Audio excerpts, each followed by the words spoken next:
How much does style mean to you? Is it worth the overfishing?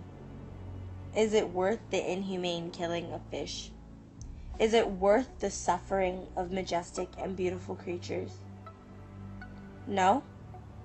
I didn't think so. Do you know what finning is?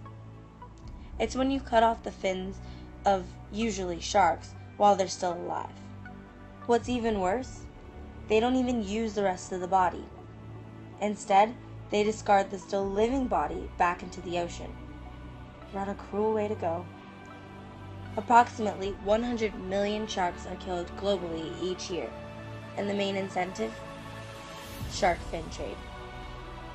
Plus, with their slow growth and reproduction rates, sharks are highly susceptible to extinction. Many species of sharks are currently endangered due to the shark finning, including the scalloped hammerhead, which is endangered, and the smooth hammerhead. According to the International Union for the Conservation of Nature, between 1.3 and 2.7 million of just these two sharks are killed every year in the shark fin trade. Today, some shark populations have decreased by 60 to 70% due to human shark fisheries. But sharks aren't the only ones succumbing to such inhumane ways of dying. The poaching of rays is a huge contributor to the mess that is overfishing. Manta rays, surely one of the ocean's most impressive and majestic creatures, are in trouble from overfishing. Both of the manta rays, the larger Manta birostris and the smaller Manta alfredi, are classified among the elasmobranchi.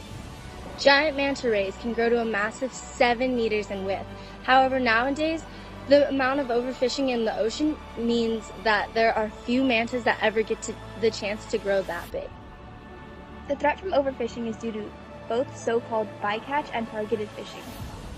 Due to the fact that they are unable to swim backwards, manta rays are especially prone to getting tangled in fishing lines and gill nets intended for smaller fish. Sharks and rays are cartilaginous creatures, so many people don't want to consume them for their unappetizing. However, the demand has risen in China for the manta's gill rakers, which are the cartilaginous structures that increase the surface area of the gills to allow more oxygen to be extracted from the water. And where there is demand, there is always supply. They even cut manta rays that are often too large to haul on board into smaller pieces when they are still alive in order for it to be easier on them to carry. And mantas will continue to suffer as long as there is a demand for their gill rakers, and as long as indiscriminate and wasteful fishing methods such as long lines and gill nets are used. So what do? We spread the word! Post hashtag Save the Fin on every social media site that you own. Make it a trend.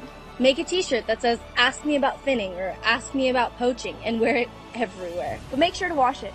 And also, join organizations that need our help to stop inhumane killing of beautiful creatures like sharks and rays.